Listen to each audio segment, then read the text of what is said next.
우리 옆에 분 한번 인사하도록 하겠습니다. 잘 나오셨습니다. 큰 은혜 받으십시오. 네, 오늘 본문의 말씀을 통해서 빛을 따라 걷는 자들 두 번째 시간으로 구별의 길, 어둠을 벗고 빛의 갑옷으로라는 제목으로 함께 말씀을 나누도록 하겠습니다. 여러분 혹시 이런 단어를 들어보셨는지 모르겠습니다. 팝콘 브레인이라는 단어 들어보셨어요? 처음 들어보시죠? 저도 어제 아랫께 설교 준비하다가 단어가 갑자기 일기 단어가 나와가지고 굉장히 생소했는데, 이 단어가 뭐냐면 잘 한번 들어보십시오. 심리학에서 사용되는 용어인데, 뇌 인지 능력이 스마트폰이나 디지털 기계에 너무 노출되다 보니 이 스마트폰이나 디지털 이 신호들이나 이 자극들이 너무 세단 말이죠. 너무 센데 이 너무 센 걸 계속 받다 보니 자그마한 삶의 변화나 무엇보다 우리가 신호를 캐치해야 될 여러 부분에서 그 신호를 놓쳐버리고 통과해버리는 그런 일들이 일어난다는 것이죠. 그래서 현실 가운데 느리고 약한 자극에 대해서 무감각해지는 현상을 팝콘 브레인이라는 이 단어를 쓴다고 합니다. 심리학적인 현상 가운데 일어나는데 정식 학술 용어나 의학적인 진단의 용어는 아닙니다. 그와 같이 그러나 이 오늘 시대 가운데에서 드러난 현상들을 그대로 드러내주는 것 같아요. 요즘 보시면은 스마트폰이나 보고 가다가 신호등에서 어떻게 해요? 빨간불인데도 확 가버리는, 그죠? 어저께인가 그저께인가 애 보니까 청소년 같은데 귀에 꽂고 스마트폰 보고 가다가 빨간불인데 막 가려고 그러더라고. 또 어떤 분은 파란불인데도 안 가, 막 계속 보고 있더라고. 삶에 우리가 봐야 되고 들어야 될 신호들이 있는데 이 스마트폰이나 이 디지털 기계들이 너무 강력한 자극들을 우리에게 줍니다. 눈을 빼앗고 귀를 현혹시키는 것이죠. 그러므로 인하여서 들어야 하고 또 캐치해야 될 자극들에서 오히려 그것을 잃어버리는 현상이 팝콘 브레인이라는 현상이라고 합니다. 그런데 이걸 들으면서 우리의 신앙생활 가운데도 이와 같은 일들이 종종 일어나고 있음을 바라보게 돼요. 삶이 주는 여러 가지 자극들이 너무 세단 말이죠. 환경이 주는 자극들이 너무 힘들고 때로는 우리의 마음과 골수, 영혼 가운데 깊숙이 침투감으로 말미암아, 그런데 진짜 우리가 들어야 될 주님의 음성과 주님의 사인과 주님의 자극과 주님의 신호들을 잊어버리고 놓쳐버리고 살아갈 때가 종종 있음을 바라보게 됩니다. 오늘 본문은 바로 이와 같은 이야기를 우리에게 들려주는 사도 바울이 로마 교회를 향한 이 자극의 신호를 정확하게 캐치하도록 우리에게 주는 귀한 신호수와 나팔수와 같은 본문의 내용입니다. 오늘 본문 13장 11절 말씀을 보십시오. 또한 너희가 이 시기를 알거니와 자다가 깰 때가 벌써 되었으니 라고 되어 있죠. 사도 바울은 로마 교회 성도들이 지금 어떤 시기를 겪고 있는지를 분명히 구별하라, 깨어있으라 라고 이야기하고 있다는 것입니다. 지금 우리는 종말의 시대를 살아간다, 마지막 시대를 살아간다라고 얘기합니다. 잘 느껴지든지 잘 느껴지지 못하든지 간에 우리 예수님께서 이 땅 가운데 오심을 한문으로 말하면 초림이라고 얘기하죠. 베들레헴에서 탄생하신 그 이야기, 그 스토리가 초림입니다. 근데 우리 예수님께서 십자가 달려 죽으시고 난 뒤 3일 만에 부활하시고 다시 이 땅 가운데 오시겠다 하시면서 부활 승천하셨어요. 그러므로 다시 오실 날을 기다림, 그 다시 오심을 재림이라고 얘기합니다. 그러므로 초림과 재림 이 사이에 우리가 있는 거예요. 그런데 오늘 사도 바울은 우리의 시간이, 우리의 시기와 우리의 때가 예수님이 오신 초림에 가까운 것이 아니라 예수님이 다시 오실, 심판주로 오실 마지막 때에 가까웠다라고 오늘 본문이 이야기하고 있다는 것이지요. 2000년의 세월이 지났습니다마는 오늘 시대를 돌아볼 때 그와 같은 것인데, 1세기 당시의 로마의 교회들을 향해서 예수님이 승천하신 지 얼마 되지 않은 그 상황 가운데 있음에도 불구하고 그들의 시간과 그들의 때는 예수님이 오신, 처음 오신 그때에 가까운 것이 아니라 다시 오실, 이 하나님의 나라가 완성된 그 나라에 임하실 다시 오실 예수님의 때에 가깝게 살아가는 상태요, 또 시간임으로 말미암아 어떻게 하라고 되어 있습니까? 잠에서 깰 때가 되었다라고 권면하고 있는 것이죠. 그럼 이 본문을 통해서 우리가 구체적으로 어떻게 구별의 길, 깨어남의 온전한 모습들로 나아가야 될지 오늘 본문의 말씀을 통해서 한번 살펴보기를 원합니다. 가장 먼저 사도 바울은 로마 교회를 향해서 때, 시간을 구별하라라고 명령하고 있어요. 어떤 시간을 구별하라고 되어 있습니까? 자다가 깰 때가 됐다는 것이죠. 우리 지난주에 메시지가 뭐였습니까? 열처녀의 비유였습니다. 다 잊어버리셔가지고 얼마나 감사한지 몰라. 열처녀의 비유인데 다 잤어요. 그죠? 10명이 다 잤는데, 그런데 신랑이 오는 사인을 듣고 5명의 처녀는 신랑을 맞이하러 갔어요. 왜요? 뭐가 됐기 때문에? 기름이 준비되었기 때문에 그렇죠. 준비된 잠이었습니다. 언제든지 신랑이 올 때 준비되어서 깨어 나아갈 수 있도록 되어 있다는 것이죠. 오늘 본문도 마찬가지입니다. 주님의 때가 얼마 남지 않았는데 자다가 이제는 깰 때가 되었다라고 사도 바울이 명령하고 있다는 것이죠. 오늘 본문에는 이 사도 바울이 때, 시간에 대한 것을 굉장히 많이 이야기합니다. 3번이나 반복하고 있어요. 그런데 이 시간을 이야기할 때에 2가지 의미의 시간의 용어들이 있습니다. 하나는 크로노스라는 단어고 하나는 카이로스라는 단어예요. 갑자기 아침부터 무슨 외국어를 자꾸 얘기하는. 근데 우리가 잘 아는 단어입니다. 크로노스는 우리 시간이에요. 지금 우리 예배 시간이 11시지 않습니까? 이런 시간이 흘러가는 거예요.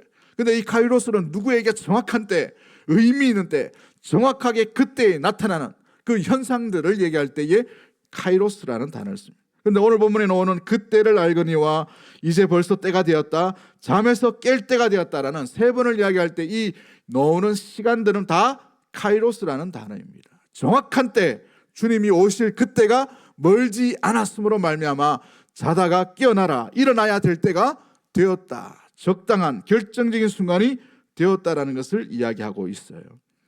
잠이라는 것은 우리에게 도덕적인 나태함을 이야기하는 것만은 아닙니다. 더 깊은 영적인 무감각한 상태 가운데에 빠져들고 있는 상황을 이야기할 때가 있어요. 바울은 그러한 마지막 때에 처음 믿을 때보다 지금이 더 예수님이 오시는 그날이 가까웠으므로 잘 때가 아니라 깰 때가 되었다라고 분명히 권면하고 있다라는 사실이지요. 그러므로 오늘 본문에 나오는 이 이야기는 가까웠다라는 심판의 내용, 어찌 보면 공포의 호각 소리를 이야기하는 것이 아니라 깨어나라라는 나팔 소리를 이야기하고 있다는 것이죠. 우리 몇 주 전에 오후 예배 때에 우리 추수감사절 축제를 우리 찬양위원회에서 준비해가지고 했습니다. 게스트가 한 분 오셨어요. 이상한 나팔을 불던데 300만 원짜리, 그죠? 와, 굉장히 부럽더라고. 굉장히 잘 부르시던데 갑자기 모든 남자들이 벌떡 일어날 뻔했던 그런 나팔 소리를 들으셨죠? 군대의 기상 나팔 소리였어요. 이게 제일 듣기 싫은 소리.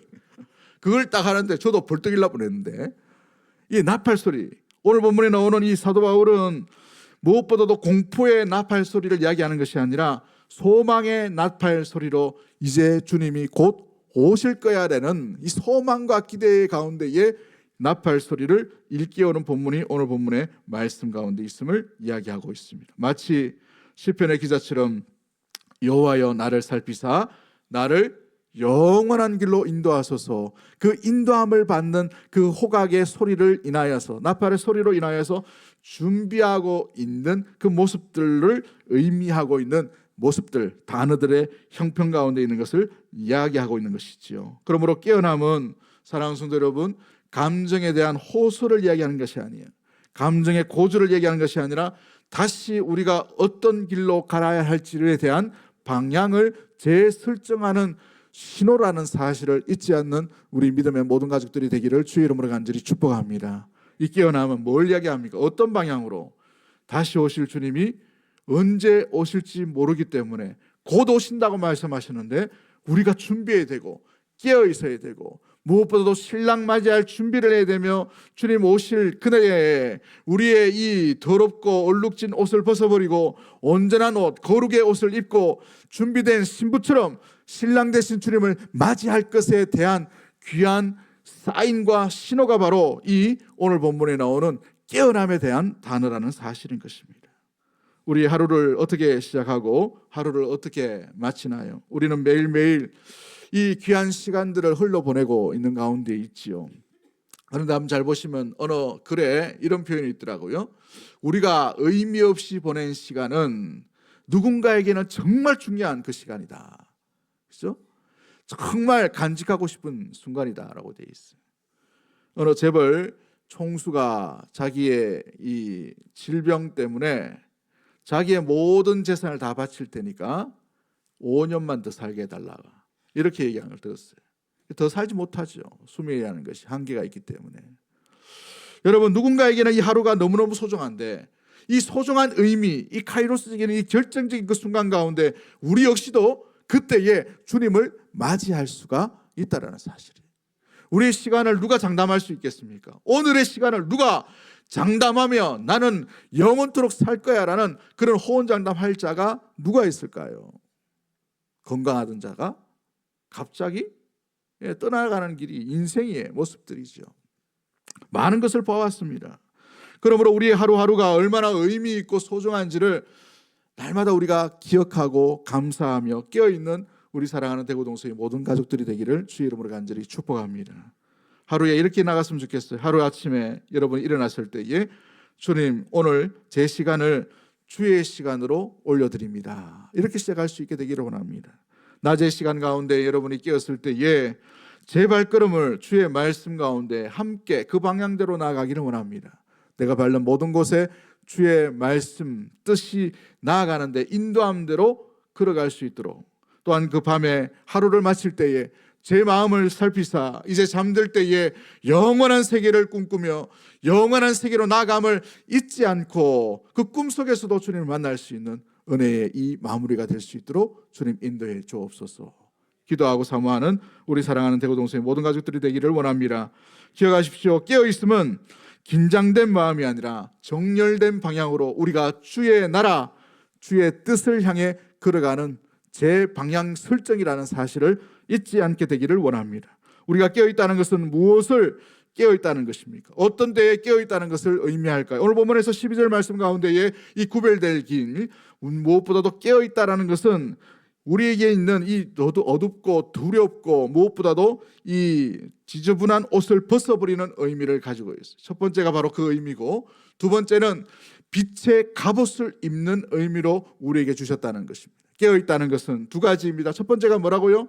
우리의 어둡고 육체의 일, 더러움의 옷을 벗어버리는 일과, 또한 빛의 갑옷을 새롭게 입는 것을 의미하는 것이 바로 깨어있는 온전한 모습이라는 사실이죠. 우리 12절 말씀을 한번 읽어볼까요? 시작.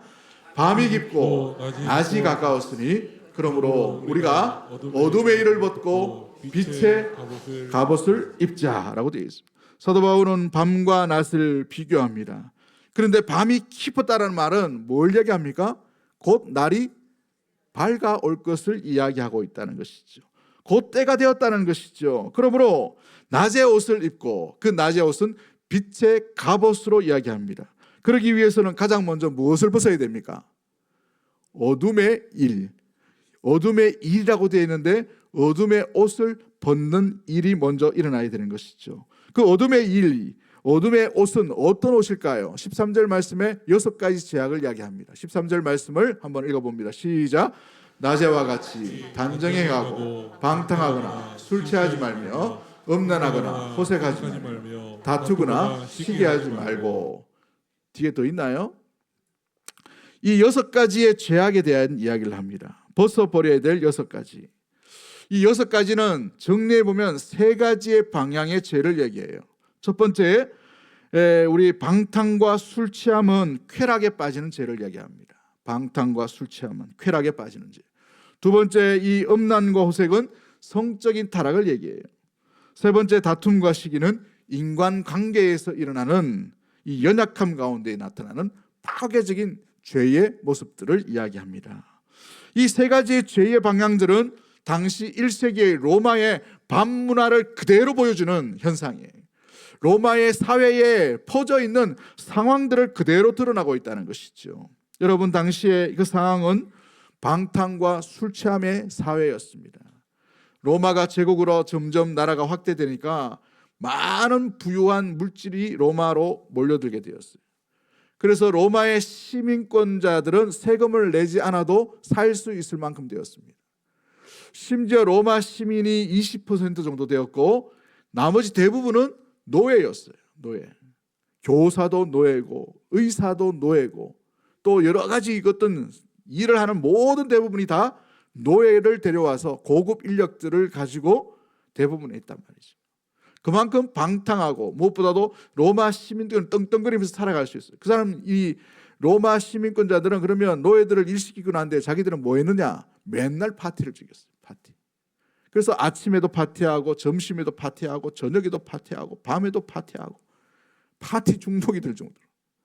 그래서 어떤 이 사학자는 로마가 왜 멸망했느냐라고 얘기할 때 정설은 아닙니다만은 약간 이렇게 기퉁에 있는 학설입니다만은 수은 중독이래요. 수은 중독. 왜 수은 중독이 되었냐? 맨날 뭐 했어요? 포도주 마셨어요. 포도주.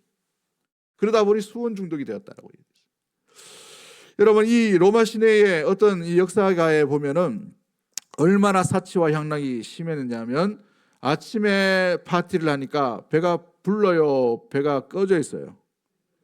불러 있죠. 이거 어떻게 해야 돼요? 화장실 가서 해결하려 해도 한계가 있단 말이에요. 그러니까 어떻게 합니까? 실을 이 이빨에다 묶고 반지를 삼켜요. 삼켜가지고 이제 음식이 좀 이렇게 찬다 싶으면 바깥에 가서 잡아당기면 뭘 합니까? 예, 그렇게 해서 또 낮에 또 엄청 마시고 또 밤에 또 파티를 하고 이렇게 했다고 합니다. 사치와 향락이 정말 지나칠 만큼 쾌락에 빠져있는 도시가 되었어요. 음란과 호색은 어땠나요? 남자가 여자를 취하는 것이 아니라 어디까지 가버리죠? 남자가 남자를 취하는 동성애가 얼마나 창궐했는지 로마서 1장에 보면 본래대로 쓰지 아니하고 남자가 남자를 취하는 이 호색한 이 일들이 범람하게 되는 안타까운 성적인 타락이 벌써 1세기 시대 가운데 일어나게 되었어요. 로마에 많은 이 제전이 있습니다. 이 제전은 뭐냐 하면 여러 신들이 있기 때문에 그 신의 신상에 가서 제사를 드리는 거예요. 국가적인 행위도 있을 수도 있고 어떤 사회의 행위도 있을 수 있는데 거기에 가면 몇몇 신을 섬길 때에는 그 제전의 가장 하이라이트가 뭐냐 하면 집단 성매매를 하는 거예요. 집단 여사제가 나와가지고 집단 성행위를 한단 말이죠. 그러니까 얼마나 남잡한 행위가 일어나게 됐습니까? 여러분 다툼과 시기는 어땠나요? 아버지가 자식을 죽여요. 자식이 아버지를 죽입니다. 네로 황제 시대 때가 아닙니까? 그 위에 황제들을 보십시오. 군인들이 쿠데타를 일으켜서 많은 이들을 죽여버리는 황제를 서로 되려고 하기 위해서 황제의 재위 기간이 6개월, 3개월, 1년, 2년 이런 데가 굉장히 많아 있어요. 자기 정적을 죽이기 위해 권모술수가 창궐했던 다툼과 시기가 너무나도 범람했던 시기가 바로 이 1세기 로마의 시대였다는 것입니다. 근데 한번 잘 보시면 오늘날과 별반 다를 바가 없어요. 그죠? 우리 대구를 보세요. 우리 이 유교의 도시라고 했는데 이 유교의 도시에 동성애 축제가 벌어지고 있어요. 이 말이 됩니까? 이게 퍼레이드를 하고 있잖아요. 그죠? 가보셨는지 안 보셨는지 모르겠지만 참담해서 못 봐요. 막 이상한 모양 이게 뭐 과자 같은 거 만들어 놓고 그 청소년들 보고 있는데 야 그걸 좀 이렇게 막을 수 없는지 모르겠어요. 또 오늘날 보십시오. 동성애를 좋은 걸로 포장을 하고 있어요. 유럽에 가시면은 화장실이 3가지입니다. 하나는 남자 표시가 있고 하나는 여자 표시가 있고 하나는 남자 바지 반 치마 반 이렇게 놨어요. 뭔지 몰라요. 오늘날 시대와 똑같은 이런 현상이 돼요. 여러분 죄는 번개처럼 갑자기 나타나는 것이 아닙니다. 조용한 습관처럼 우리를 하나씩 갉아먹게 되어 있다는 것이죠. 거룩의 길도 마찬가지입니다. 갑자기 누군가 뭔가 직분을 맡으면 거룩해지고 목사가 되면 거룩해지고 장로가 되면 거룩해지고 권사가 되면 뭐 기도의 문이 확 열리고 이렇지 않아요. 거룩의 길도 한 걸음 한 걸음 한 스텝 한 걸음 나아갈 때 우리가 그리스도를 닮아가는 온전한 성화와 또 경건에 이르는 놀라운 일들이 일어나게 될 줄 믿습니다. 그렇습니다, 사랑하는 성도 여러분. 그러므로 성경은 빛의 갑옷을 입어라라는 적극적인 이미지를 온전히 쓰고 있어요. 그런데 빛의 갑옷을 입기 위해 육체의 일을 먼저 벗는 일이 가장 먼저 중요하게 여겨진다는 사실이죠. 여기서 말하는 벗다라는 단어는 아포티테미라는 단어를 쓰는데 제거하다라는 거예요. 완전히 제거하다는 것이죠. 단순히 죄를 멀리하는 소극적인 행위에서 더럽혀진 옷을 완전히 벗어 던져버리는 것이죠. 옛사람의 모든 습성과 행실을 의도적으로 벗어 던질 것에 대해서 이야기하고 있습니다. 존 스토트라는 목사님이 이런 말을 합니다. 기독교는 회개에 가는 것이다. 회개는 당신이 하고 있는 모든 일을 멈추고 새로운 일을 시작하는 것이다. 어둠의 일을 벗어버리는 것은 부정적인 회개이며 갑옷, 빛의 갑옷을 입는 것은 긍정적인 회개이다 라고 이렇게 말합니다. 우리 방송실 자막이 없나 보네. 잘 따라오고 있죠? 네. 딴짓하지 말고 잘 보세요. 자, 보시면 적극적인 회개가 뭐라고요? 빛의 갑옷을 입는 거예요. 긍정적인 회개가. 그런데 부정적인 소극적인 회개가 뭐냐 하면 어둠의 일을 어떻게 하는 거? 벗어버리는 거예요. 여러분, 오래된 일을 여러분 간직하고 있을 때가 있죠. 골동품이라고. 오래된 묵히던 거. 근데 최근에 보면 이런 분들이 있어요. 미니멀리즘이라고 오래되고 낡은 것을 빨리 불필요한 짐을 다 버려버리는 거예요. 버려버리는 거예요. 그래서 실생활에 필요한 것만 딱 들고 살아가려고 하는 그런 어떤 열풍이 미니멀리즘이라고 한답니다. 그 마음 가운데 공간을 얻고 자유함을 얻을 수가 있다고 해요. 우리의 영적인 삶도 마찬가지입니다. 오래 묵혀놓은 거, 20년, 30년, 40년 묵혀놓은 그 모든 그 얼매임들, 여러분이 움켜쥐고 있는 그것들 다 떨쳐버리고 벗어버릴 때에 우리는 새로운 빛의 갑옷을 온전히 입음으로 나아가게 될 줄 믿습니다. 이 얼매임을 떨쳐버려야 되는 거예요. 여러분, 우리 삶 가운데 허비하고 있는, 영혼을 침체하고 있는 것이 무언가요? 한번 잘 점검해 보십시오. 우리 어둠의 일에 집중하고 있는 그 모습들은 뭔가요? 헤어나오지 못하고 있는 그 일들은 무엇인가요? 어떤 분들은 습관적인 부정적인 것들을 생각하는 사람이 있어요. 체질적으로 부정적인 사람이 있을 수가 있어요. 여러분, 성도와 신앙은, 믿음은 마지막은 하나님의 나라의 골이에요. 하나님 나라로 나가기 때문에 언제나 희망이고 소망인 줄 믿습니다. 이 땅에 소망을 두는 것을 이야기하는 것이 아니에요. 이 땅에 소망을 두기 때문에 우리가 불행한 것입니다. 그러나 하나님의 나라, 영원한 나라의 가운데에 우리가 소망을 두기 때문에 신앙과 믿음은 반드시 긍정적이고 희망적이 되어야 되는 거예요. 할렐루야. 그런데 우리의 열매임 가운데에 습관적으로 부정적인 사람이 있을 수 있어요. 생각이 부정적일 수 있어요. 마음에 우울함이 자꾸 들을 때가 있어요. 어둠을 자꾸 생각할 때 있어요. 어둠에서 벗어나야 되는데 어둠을 움켜쥐고 떠나지 못하고 있는 습관이 있을 수가 있단 말이죠.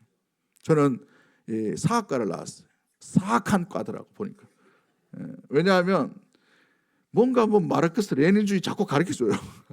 그 하다 보니까 자꾸 부정적이 돼요. 대학교 3학년 때인가 4학년 때인가 모르겠는데 밥 먹고 있는데 제가 우리 아버지를 막 비판하고 있더라고요. 자아 비판하는 거죠. 막 비난하고 있어요. 그런데 제가 제 바깥에서 저를 보고 있더라고. 뭐 하는 짓인지 몰라. 네가 살았으면 얼마나 많이 살았다고. 돈이라도 벌어봤나. 아버지한테 맨날 용돈 받았으면서 뭐 그런다고 아버지한테 그렇게 삿대질하면서 막 그래 살면 안 된다고 막 이렇게. 제가 얼마나 부끄럽고 창피한지 그때 회개하고 느꼈습니다. 여러분, 이 모든 이 습관들이 자그마한 습관들이 하나씩 연결되다 보니 그 습관이 어디로 흘러가고 어디로 나가는지도 알지 못하게 우리 자아가 나가게 되어버리는 것이죠. 부정적인 습관을 가지고 있다는 분들이 혹시 계십니까? 우울한 어둠 가운데 습관적으로 빠져드는 분이 있나요? 빨리 빠져나올 수 있게 되기를 주의 이름으로 간절히 축복합니다. 떨쳐버리셔야 돼요. 다시는 그 일과 그곳으로 돌아가지 않겠다는 결단할 수 있는 우리 믿음의 모든 가족들이 되기를 주의 이름으로 간절히 축복합니다. 비교도 마찬가지, 시기와 질투도 마찬가지, 미움도 마찬가지입니다. 오늘 바울이 이 로마 교회를 향하는 6가지의 이 죄악도 마찬가지예요. 쾌락과 성적인 것과 또 인간관계를 단절시키고 있는 이 질투와 분노, 시기 가운데에 이 구체적인 것들 가운데에서 더 이상 방석으로 깔지 않고 온전히 일어설 수 있는, 안녕을 구할 수 있는 우리 사랑하는 대구동성의 모든 가족들이 되기를 주의 이름으로 간절히 축복합니다. 여기서 벗어나지 않으면 나아갈 수가 없어요. 빛의 갑옷을 입어야 되는데 아직 어둠의 옷을 움켜잡고 있는 것과 같은 의미죠. 여러분, 갑옷을 입다라는 이 단어가 뭐냐면 엔디오마이라는 단어예요. 엔디오마이. 이게 뭐냐 하면 무장하다는 것입니다. 빛의 갑옷으로 무장하라는 뜻이에요. 관련 구절이 우리 생각나죠. 에베소서 6장 10절 말씀 가운데에 너희는 하나님의 뭐를 입으라라고 되어 있어요. 전신갑주를 입어라 할 때 엔디오마이라고 하죠. 전신갑주를 취하고 무장할 수 있도록 하라는 것이죠. 그런데 많은 성도들이 이 전신갑주가 있다고 생각을 많이 하고 있어요. 알고 있어요. 여러분도 아시죠? 전신갑주가 있다는 거. 성령의 검, 구원의 투구, 진리의 신, 허리띠, 그죠? 믿음의 투구, 방패 다 알고 있어요. 다 무엇을 가르칩니까? 예수 그리스도를 가르치고 있지 않습니까? 다 알고 있단 말이죠. 성령의 검, 말씀 다 알고 있단 말이에요. 그런데 알고 있음에도 불구하고 이 전신갑주를 어떻게 하고 있습니까? 취하고 있습니까? 무장하고 있습니까? 아니면 들고 다니고 구경거리로 만들고 있나요? 예를 들어서 보죠. 성경책을 많이 헤어졌어요. 새로운 성경책을 사고 싶어서 서점에 가서 좋은 성경책을 들고 왔어요. 근데 이 성경책이 너무 좋아. 들고 다니기 너무 좋은 거예요. 쫙 손에 감기기도 하고. 근데 이렇게 개 모시고 오는 거예요. 들고 다니고 하는데 뭘 안 합니까? 안 봐요, 안 봐. 예? 들여다보지를 않아요. 손때가 안 묻어. 말씀을 묵상하지 않고 말씀 가운데 깊이 들어가지 않고 말씀 가운데 이렇게 말씀과 하나 되지 못하는 가운데 그냥 들고만 다닌다. 구경만 하는 것이죠. 껍데기 좋은 가죽을 했습니다. 이거 한 5만 원짜리입니다. 이건 어느 주석도 달렸고 아무 소용이 없어요. 그 말씀이 나와 함께 되지 않으면, 내 가운데에 말씀이 두드리는 그 주의 음성으로 느껴지지 않으면, 말씀을 읽고 묵상하지 않으면 아무런 의미가 없는 들고 다니는 구경거리가 될 수밖에 없다는 사실이에요. 여러분이 전신갑주를 들고만 다닙니까? 아니면 취하고 있나요? 예배도 마찬가지고 기도도 마찬가지. 기도도 하고 예배도 드려요. 봉사도 합니다만은 진정으로 그리스도의 옷으로 빛의 갑옷으로 장착을 하고 우리를 넘어뜨리려 하는 마귀의 계계에 앞장서서 싸우려고 나가는 것이 아니라 구경하다 보니 마귀의 계계 앞에 어떻게 됩니까? 다 패하는 거예요. 넘어지는 거예요. 다시 실수의 자리로 갑니다. 다시 실패의 자리로 나가요. 어둠의 길로 나갈 수밖에 없는 것이죠. 사랑하는 성도 여러분, 그러기에 이것을 가지고 있지만 말고 이 무기, 영적인 하나님께서 주시는 전신갑주를 장착할 수 있는 우리 사랑하는 대구동성의 모든 가족들이 되기를 주의 이름으로 간절히 축복합니다. 그 장착은요, 내가 할 수 있는 것이 아니 그리스도의 의를 의지하는 것입니다. 오늘 12절 이하와 14절 상반절에 뭐라고 되어 있습니까? 무엇으로 옷을 입으라고 되어 있습니까? 예수 그리스도로 옷 입고라고 되어 있어요. 오직 주 예수 그리스도로 옷 입고. 우리 한번 따라 할까요? 오직 주 예수 그리스도로 옷 입고. 할렐루야. 사랑하는 성도 여러분, 이 어둠에서 벗어나는 근본적인 처방은 나의 의와 내 어떤 자랑과 내 열심이 아니라 오직 예수 그리스도의 의입니다. 그 예수 그리스도의 의가 무엇일까요? 십자가를 지신 겁니다. 겸손히 주의 뜻을 온전히 이루신 것이에요. 주의 부르심대로 온전히 나아가게 하신 것입니다. 주님께서 부르신 그대로 끝까지 생명의 길, 좁은 길, 구원의 길로 온전히 걸어가신 분이 우리 주 예수 그리스도인 줄 믿습니다. 예수 그리스도로 옷 입다라는 이 표현은요, 갈라디아서 3장 27절 말씀 가운데에 세례받는 그리스도인에게 행했던 관련구예요. 관련구인데 예수 그리스도와 하나됨을 이야기하는 것입니다. 예수 그리스도의 옷을 입는다는 것은 누구와 하나 된다는 것이에요? 예수 그리스도와 하나 되는 것입니다. 말씀을 읽을 때에, 예배를 드릴 때, 기도를 할 때, 봉사를 할 때에 그리스도와 하나됨의 그 옷을 입고 주님 앞에 나아가는 우리 사랑하는 대구동성의 모든 가족들이 되기를 주의 이름으로 간절히 축복합니다. 그러기에 주님과 하나 되기에 주의 마음을 따라 온전히 살아갈 수가 있는 것이죠. 여러분은 누구의 옷을 입고 있나요? 나의 옷을 입다 보면 나의 자랑과 나의 욕심과 나의 칭찬받음과 나의 욕망이 일어날 수가 있어요. 그러나 그리스도의 옷을 입으면 나를 통해 주님이 기뻐하심과 주님의 성품과 주님의 말씀과 주님의 온유하심과 주님의 인도하심과 주의 사랑하심과 주의 평안과 주의 기쁘심이, 은혜가 온전히 나타나게 될 줄 믿습니다. 그리스도의 옷을 입는 우리 사랑하는 대구동성의 모든 가족들이 되기를 주의 이름으로 간절히 축복합니다. 이 거룩한 싸움에서 순종할 때 성도는요, 놀라운 축복을 누리게 돼요. 어떤 축복이냐? 하나님과의 친밀한 관계가 됩니다. 왜 하나님이 어디 계시느냐 부재를 자꾸 느낍니까? 하나님의 살아계심이 어디에 드러나느냐 왜 자꾸 거리감이 느껴지나요? 하나님께 가까이 하지 못하고 있기 때문에 그런 거예요. 말씀 가운데 기도 가운데도 마찬가지죠. 그러므로 이 귀한 거룩한 싸움 가운데 그리스도의 옷을 입으면 하나님이 내 안에 가시, 내 안에 가시. 어떤 일 가운데에서도 두려워하지 않고 담대할 수가 있어요. 평안, 영적인 평안과 자유함을 누리게 됩니다. 말씀을 준비하다가 계속 들어온 찬양이 있어요. 그 찬양이 뭐냐면 구주를 생각만 해도 이렇게 좋거든 주 얼굴 배울 때야 얼마나 좋으랴. 구주를 생각만 해도 주님 생각했는데 왜 주님 나한테 이랬습니까? 이게 아니에요.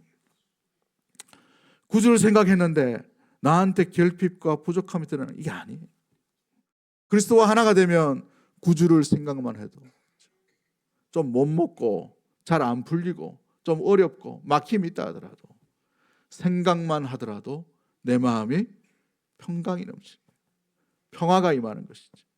이렇게 좋거든 이 마음이 온전히 나타나게 될 줄 믿습니다. 그로 인하여 그리스도 안에서 장성한 분량까지 온전히 자라갈 수가 있게 되는 것이죠. 말씀을 맺도록 하겠습니다. 오늘 본문을 해석한 팀 켈러라는 목사님이 계시는데 로마서 13장 14절 말씀을 해석하시면서 하나의 예화를 드신 것이 있어요. 그 예화가 뭐냐면 우리 인생에는 두 가지의 옷장이 있다라고 합니다. 첫 번째 옷장은 자기 의가 충만한 옷장이라는 거예요.